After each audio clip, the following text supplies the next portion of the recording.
ఎప్పుడైనా లైఫ్‌లో మన మీద మనమే కూర్చొనేసుకోవాలి. అంటే ప్రతి ఒక్క దానికి మనం ఎవరి మీద ఆధారపడకుండా నీకున్న సిట్యుయేషన్‌లో నువ్వు ఏదైనా గానీ అంటే ఇప్పుడు ఒకదాన్ని లేనప్పుడు గూడా మనం ఎప్పుడైనా పక్కవారి గురించి అంటే ఇతను మనకు సపోర్ట్ చేస్తాడు. ఇతనికి మనకు హెల్ప్ చేస్తాడని జెప్పేసి ఎప్పుడు ఆధారపడొద్దు.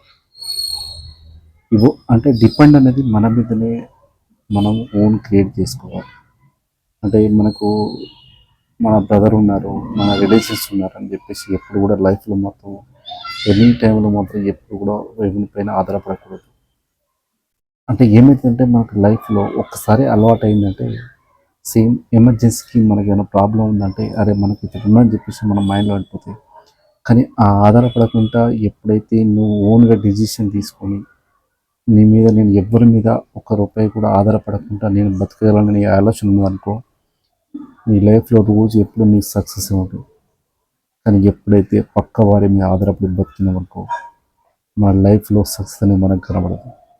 అంటే ఎందుకు అంటే ప్రతి ఒక్క మన మైండ్ సెట్ ఏం చేస్తుందంటే ఖచ్చితంగా అదే టైంకి వెళ్ళి మనకు ఫోకస్ అనేది అక్కడనే ఉంటుంది. అంటే ఒక చేసే పని మీద మనకు నేను ఎందుకు చేయాలని చెప్పేసి మనం అక్కడనే ఆగిపోతుంటాడు.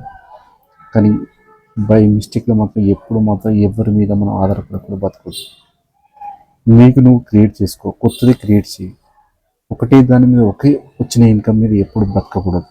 సెకండ్ ఇన్కమ్ సోర్స్ క్రియేట్ చేసుకో. నీకున్న సమయం నుంచి కనీసం ఒక డైలీ 1 అవర్ 2 అవర్స్ లేదా వీక్లీ 1 టైం నీ యొక్క సమయాన్ని క్రియేట్ చేసుకొని నీ లైఫ్ని నువ్వే క్రియేట్ చేసుకొని నువ్వంటే మన లైఫ్ మన చేతిలో ఉంటుంది. కానీ మనం అంటే చాలామంది పక్క వాళ్ళని చూసి మనం అంటే ఎప్పుడూ డ్యామేజ్ చేసుకుంటాను కాదు.